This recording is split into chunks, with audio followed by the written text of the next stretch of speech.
A figure appeared, quietly and gracefully. It was the Queen Mother. Her red gown flowed like smoke. Her hair reached the floor. Her eyes didn't blink. She spoke firmly. The time has come. You will no longer beg. From today, things will turn. Ada listened in silence. You will look for weak vendors. China, Vietnam, anywhere. Ask them for credit. They will agree. They are under our power now. They will send you what you need. Then, pointing to the red wig, that is your crown. Wear it every night. Never forget. If you do, everything we give will fall. And just as quickly as she arrived, the Queen Mother vanished. The strange wig. Bale Street was the kind of place where people fought life with bare hands. Their generators hummed through the night and dreams struggled to breathe through narrow windows. That's where Ada lived with her husband Daniel and their baby girl. They stayed in a small crowded room at the back of a long corridor in a face me I face you building. The air smelled of smoke, hot oil and survival. Their mattress was flat. Their curtain was an old wrapper. The baby's clothes hung from nails in the wall next to Daniel's oily mechanic shirts. Daniel was a roadside motor mechanic. Every day, he pushed his rusty toolbox to the same corner near Iyanapaja Junction, hoping for a customer. Some days he walked, most days he waited. He always came back tired, covered in grease, and carrying nothing but frustration.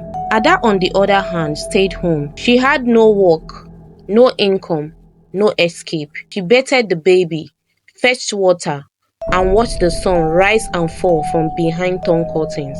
Their life had become a routine of silence, hunger, and hope. Feeding the baby was a daily miracle. Sometimes, Ada mixed garri with tears and called it food. The neighbors had grown used to her child's cry at night.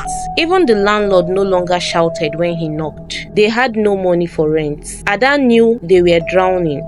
Each day was worse than the one before. She sat by the window one afternoon, staring at the streets below. Women passed, hawking food, biscuits, water, anything that brought money. Young girls carried basins of Okrika, second-hand clothes on their heads, knocking from door to door. Her eyes followed them. She stood, walked to where Daniel was folding his shirts. I want to start selling thrift clothes, she said quietly. He looked up, surprised. With what money? Anything. I will start small, even if it's just one bill. I am tired. Daniel didn't argue. He knew she was right. The next morning, he handed her a bundle of 10,000 naira. It's all I have saved, he said. I was keeping it for tools. Ada took the money with both hands. The next day, she left early. She joined the sea of women at Katangwa markets. The place was alive with shouts, movement and bargaining. After searching for a while, she found a vendor who agreed to sell her a small bill, women's clothing, and a mixed selection. She tied it with rope, placed it in a sack, and dragged it onto a bus heading back to Bale Street. Back home, she cleared a small space on the floor, opened the sack and began sorting. Tops, skirts, jeans, some had small tears, some looked brand new. She folded each one with care. The next morning, she dressed in a faded gown, strapped her daughter to her back, and lifted the heavy bag onto her head. She walked through the streets of Iyanapaja, hawking door to door. Fine clothes! Original Okrika! Come and see! Fine clothes! Original Okrika! Come and see! She knocked on gates, entered compounds, stood by roadside shops. Some women came out, some waved her away. Some days she sold 5 items, some days none. When it rained, she found shelter under zinc shops. When the sun burned, she kept walking. Every night she returned home with aching feet and a few naira notes. Daniel didn't complain. He watched her quietly. Weeks passed. The hustle became harder. The money was slow, but Ada kept going. Every time she looked at her daughter's face, she told herself, this cannot be our end.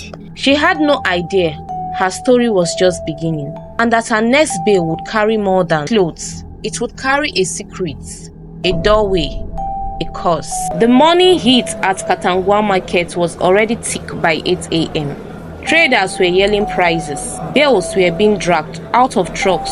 Customers, mostly women, pushed and jostled, fighting for first pick. In the middle of the chaos stood Ada, holding her warm black nylon bag. It had been 2 weeks since she last restocked. Business had been slow, but she was hopeful. With the little she had saved, she bought another small bale of women's clothes. She tied it tightly and left the market before the crowd thickened further. Back home, she waited for Daniel to leave for work. Then she locked the door, spread a wrapper on the floor, and untied the bale. The room was quiet. Her baby slept in the corner. One by one, she sorted the clothes, tops, skirts, gowns, some faded, some new. Then at the bottom of the pile, her hand brushed against something soft and unusual. She paused. When she pulled it out, her heart skipped. It was a wig. Long, smooth, blood red. The color was deep and rich, like wet wine. It shimmered even in the dim light of their room. Ada stared at it. It didn't look like thrift. It looked brand new, untouched, almost unreal. She turned it over in her hands, then slowly placed it on her head. It fit perfectly. No adjustments needed. The moment she wore it, a strange chill passed through her spine. Her body stiffened. It lasted for only a second. She took it off immediately and placed it on the edge of the table. She didn't know what to make of it. When Daniel returned later that evening, she showed him. He looked at it briefly and nodded. That's a good one. Maybe it will sell well. Ada didn't answer. She wasn't planning to sell it. She hung the wig on a nail above their mirror, covered it loosely with a scarf, and said nothing more about it. That night, after feeding the baby and locking the door, Ada went to bed. She closed her eyes and everything changed. Then she had a dream. In the dream, she was standing in a vast hall. The walls were silver. The floor sparkled like glass. The air smelled like perfume. Around her stood dozens of women, tall, graceful, and dressed in flowing gowns. Their hair was long, red, gold, black, each one of them glowing. They stood in a circle watching her. Then the circle parted, and she walked in, the Queen Mother. She was taller than the others, wearing a deep red gown that trailed behind her. Her hair touched the floor. Her face was smooth, calm and powerful. She didn't smile. She walked straight to Ada and spoke in a voice that echoed like music and thunder. "You wore the crown," she said. "You are chosen." Ada tried to speak, but no words came out. "You have struggled. We have watched you. You are now one of us." The women behind her nodded. "You will rise," the Queen Mother continued. "Your name will spread. Money will come. People will bow. But in return, you must keep the crown with you. Every night, wear it to sleep. It is the bond." She stepped closer. "If you forget, even once, your fall will be fast, and we do not forgive." Ada stood frozen. The hall was quiet. Then the Queen Mother raised her hand. "Make your wish." Ada opened her mouth and whispered, I want to be rich, respected. I want my own business. I want to leave the slum. The Queen Mother lowered her hand. Then it is done. The hall faded into lights. Ada woke up with a gasp. Her body was wet with sweat. The room was dark. Daniel was snoring. The baby moved slightly in her sleep. Ada turned to look at the wall. The wig was still hanging there, still glowing faintly. She sat up, heart pounding. It had been a dream, but it didn't feel like one. It felt like something had been sealed. And the red wig was now more than just hair. It was a promise and a warning. That morning, Ada didn't step out to sell her thrift clothes. Daniel asked her, "You are not going out today?" I'm not feeling strong, she replied quietly. He didn't press further. He left for his mechanic work, pulling his tool bag behind him like every other morning. But Ada wasn't sick. She was different. She sat on the edge of the bed for hours, staring at the red wig hanging on the nail. Its color hadn't faded. Its glow was steady. It was as if the thing was watching her too. Then everything in the room changed. The air became cold. The baby stopped moving in her sleep. The curtain lifted slightly, though the window was shut. A figure appeared, quietly and gracefully. It was the Queen Mother. Her red gown flowed like smoke. Her hair reached the floor. Her eyes didn't blink. She spoke firmly. The time has come. You will no longer beg. From today, things will turn. Ada listened in silence. You will look for weak vendors. China, Vietnam, anywhere. Ask them for credit. They will agree. They are under our power now. They will send you what you need. Then, pointing to the red wig, that is your crown. Wear it every night. Never forget. If you do, everything we give will fall. And just as quickly as she arrived, the Queen Mother vanished. The room warmed again. Her baby stirred. Ada stood up, still shaking, and picked up her phone. She searched wholesale human hair wig suppliers in China, Vietnam, Cambodia. She sent short messages to a few suppliers. I am a retailer from Nigeria. I want to buy wigs in bulk. Can I get goods on credit? Within an hour, replies began coming in. Sure, we can send you stock. Just tell us your order. This is strange, but okay. Send your shipping address. She didn't ask why they trusted her. She already knew. Within 5 days, a box arrived, shipped from a vendor in China. Daniel was in shock when he came home and saw the large package on their floor. Who sent this? What's inside? Hey, Ada replied calmly. He frowned. Where did you get the money? I'm just trying something. Daniel wasn't satisfied. Ada, talk to me. Where did you get the money from? But she didn't give more than that. She unpacked the box the next day. Long wigs, full lace, curly, straight, bone straight, all types. Everything was new and perfect. She sold 5 in one day. By the end of the week, she had made enough profits to order more. Others started flooding in.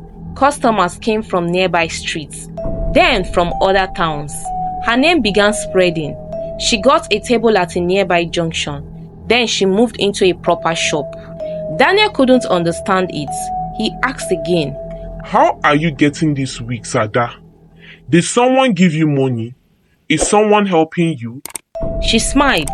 Let's just thank God. They were eating well now. There was meat in their soup. Their daughter had new clothes. More boxes came, more wigs, more customers. Her WhatsApp was full. Her Instagram was growing. Delivery buys came in and out of her shop. Soon, Ada rented a second shop.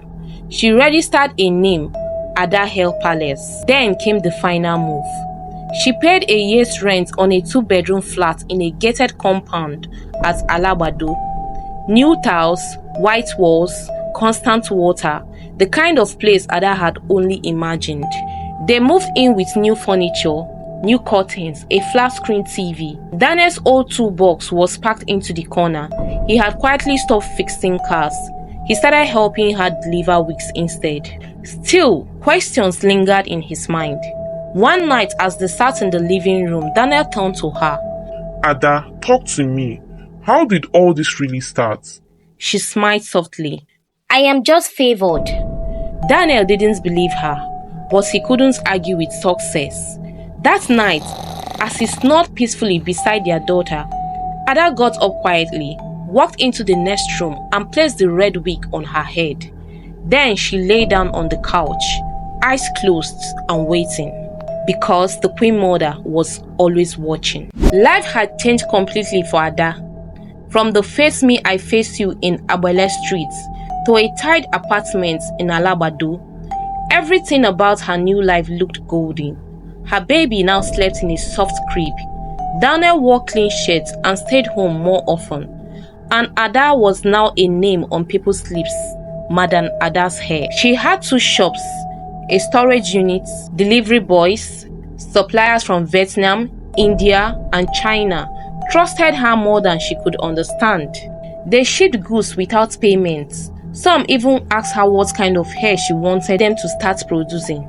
She gave instructions like someone born in the business. But behind all the success was something else. Every night, without fail, Ada wore the red wig to bed. She had made it a private ritual. No matter how tired she was, no matter how late it got, she never missed a night. She didn't want to risk what she had been warned about. And every night, she returned to the same place, the Hall of Wigs. It was always quiet, glowing, surreal. The women stood in a circle, still, beautiful, and watching. They never spoke unless the Queen Mother appeared, and she always did. Her gowns changed, but her presence was constant. She would walk slowly through the hall, her voice calm, her instructions short. You are rising well, but never forget your vow. Sometimes Ada asked questions. What if I am too tired to wear the wig one night? The Queen Mother's face remained still. There are no excuses in our kingdom. We reward loyalty. We punish carelessness. And then the meeting would end. Back in the real world, Ada kept growing. Her name went beyond Lagos. Customers came from Abuja, Port Harcourt, even Accra. She launched a website. Fashion influencers mentioned her. Her account balance grew faster than she could keep up with. But so did Daniel's questions. He watched as his wife transformed. He no longer understood how it all worked. The shipments, the suppliers, the calls at night, the constant glow in Ada's eyes. He asked again one day, Ada, are you into anything strange? She replied with a quiet, careful smile. I am just lucky. Still, something didn't sit right with him. Sometimes he woke up in the middle of the night and found her lying perfectly still. The red wig on her head, her eyes closed, her face distant. Once he called her name. She didn't answer. He shook her lightly. She gasped awake, looked at him with blank eyes, then quickly removed the wig and pretended to sleep again. Daniel told himself it was stress, nothing more. But deep inside, he had started to fear the silence between them. That, on the other hand, had accepted her new life. The red wig was no longer just a tool. It had become part of her body, part of her identity. She guarded it like treasure.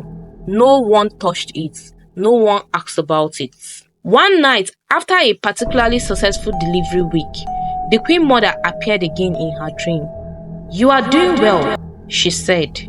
Soon you will own more than shops. You will have warehouses, staff, and a name. Then she stopped. But remember the rule. If you break it just once, everything will turn. Ada nodded just like always. The Queen Mother's final words echoed as she disappeared. Our power is real, but so is our punishment. It had been nearly a year since Ada first touched the red wig. In that time, she had become someone else. Her name carried weight. Her business had grown into a brand. Clients called her from cities she had never visited. She had staff now, young girls in uniform who called her Madam Ada. She moved into an even bigger apartment with a balcony and 2 air conditioners. Her life from the outside looked perfect, but inside, Ada had grown restless. The deeper she climbed, the heavier the silence became. The wig was no longer just a ritual. It had become a burden, a responsibility, a rule that could not be broken. She had not missed a single night until that one. It had been an exhausting day. Shipment had delayed. A customer had returned a bulk order, complaining about quality. Her Instagram account was hacked. She had rushed to fix it all, managed deliveries, argued with staff, and still had to pick her daughter from school. By evening, her head was pounding. She came home late, ate quietly with Daniel and the child, and fell asleep on the couch fully dressed. She didn't remember to wear the wig, not until the next morning.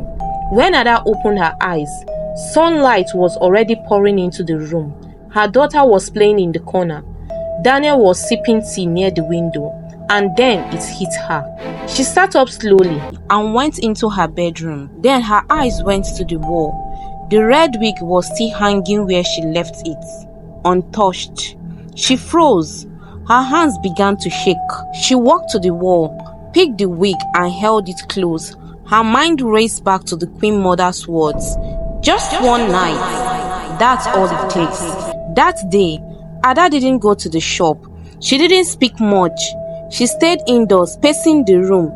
She placed the wig on her head, hoping it would undo the damage. That night, she lay in bed early, eyes wide open, waiting for the dream to come.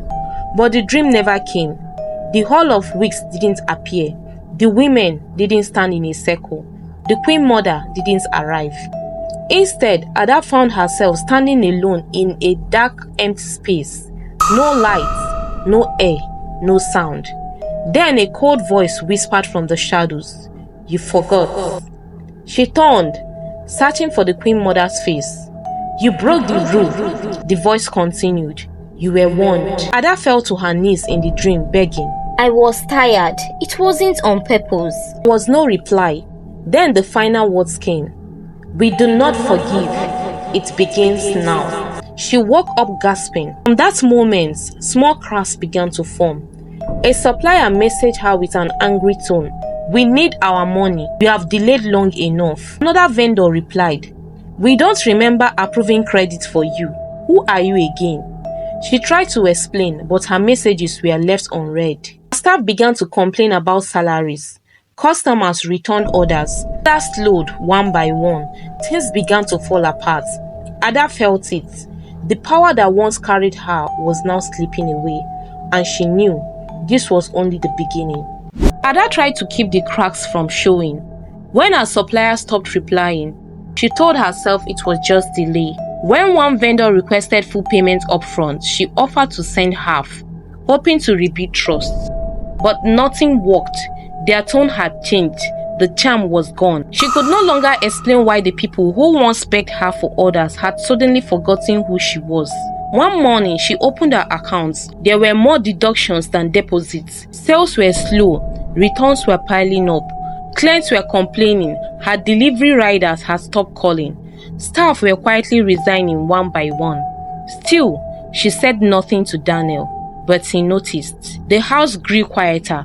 No more boxes, no more late night calls, no more deliveries buzzing at the gates. He watched her sit for hours, phone in her hand, scrolling with no expression. One evening, as they sat across from each other in the living room, he finally asked, "Ada, what is happening?" She didn't answer. He tried again gently. "I've been watching you. Something is wrong. Business is not the same. What is going on?" Ada forced a weak smile. It's just a slow period. It happens. But Daniel had lived through hunger with her before. He recognized the silence, the weight in her voice. He knew something had shifted. The next week, 3 suppliers messaged her in one day. They wanted full payment for past orders. She was owing millions. Some threatened legal actions. One even contacted her former delivery agent directly, warning about fraud. Ada's hands began to shake whenever her phone rang. She tried to call the Queen Mother, wore the wig for hours every night, but there were no drinks, no voices, only silence. One by one, clients left. Her reputation began to rot. A video circulated online, someone claiming her wigs were fake. Her page lost followers. Business partners pulled out. She received a notice of closure for her second shop. Still, she wore the wig every night, hoping something would change. Nothing did. Then the final blow came. The landlord of their current apartment sent a letter of eviction. 3 months' rent unpaid. Ada had no response. She had nothing left to give. Daniel was silent when he read the notice. He didn't shout. He didn't argue. He looked at Ada with quiet confusion. The same man who once handed her his last 10,000 naira to chase a dream was now sitting in a house being stripped of everything. That night, after packing a few things into bags, he spoke again. "I deserve to know the truth, Ada, from the beginning." She looked at him, defeated. Tears welled up in her eyes, and then she told him everything about the dream, about the Queen Mother, about the condition of the red wig, about the warning, and how she broke it. Daniel sat in silence for a long time. Then he stood up, walked to the corner of the room, and leaned against the wall. He didn't say a word for the rest of the night.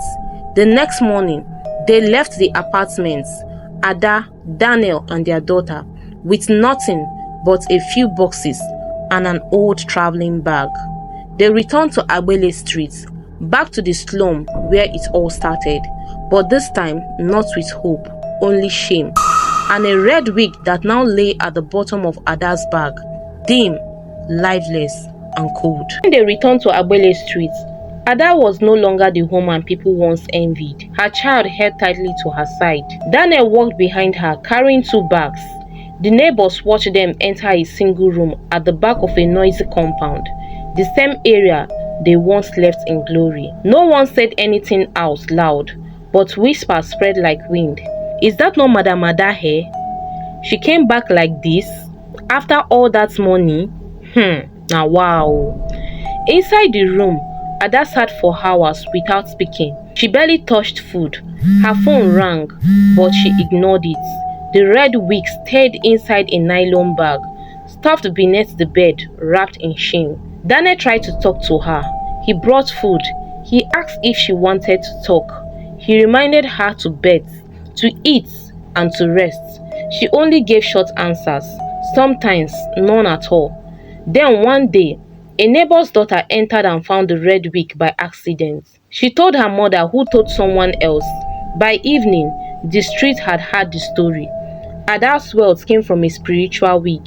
She made a covenant with the mysterious kingdom. She wore it every night. She broke the rule. By the next morning, a crowd had gathered near the compound gate. Some shouted prayers, others took photos. Some simply watched in silence, waiting for her to come out. Ada stayed inside, sitting on the bare floor, holding her child, tears in her eyes. Daniel tried to protect her, but she pushed him away gently. I need to be alone, she said. That night, she brought out the red wig and placed it in the middle of the room.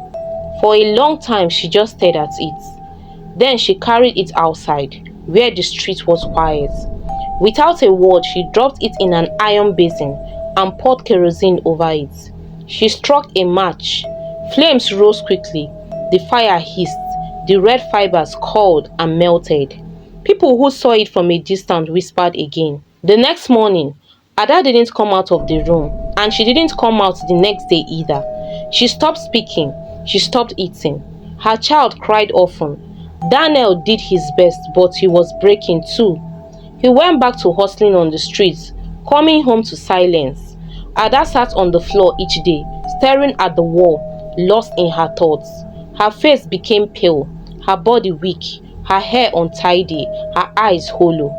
She fell into deep depression. No more energy, no more tears, just silence. Days turned into weeks. Then one morning, Daniel came back and found her lying very still. A small cup beside her, a bitter smell in the air. She had taken poison. There was no notes, no explanation.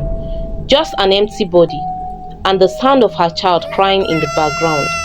Daniel collapsed beside her, holding her hand, weeping into her lifeless fingers. The neighbors gathered, too shocked to speak. Some blamed the wig, some blamed greed, some just looked away. But the truth remained. Ada had made a choice.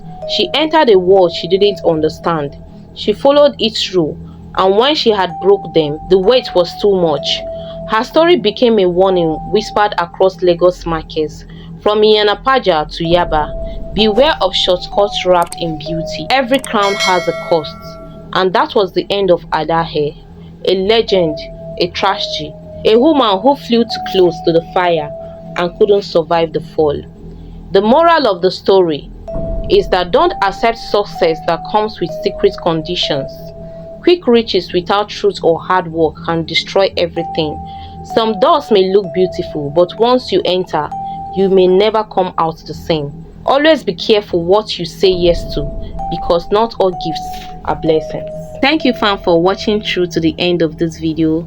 Please consider subscribing to our channel if you are yet to do that. Like and share this video. And until we meet on our next story. Bye.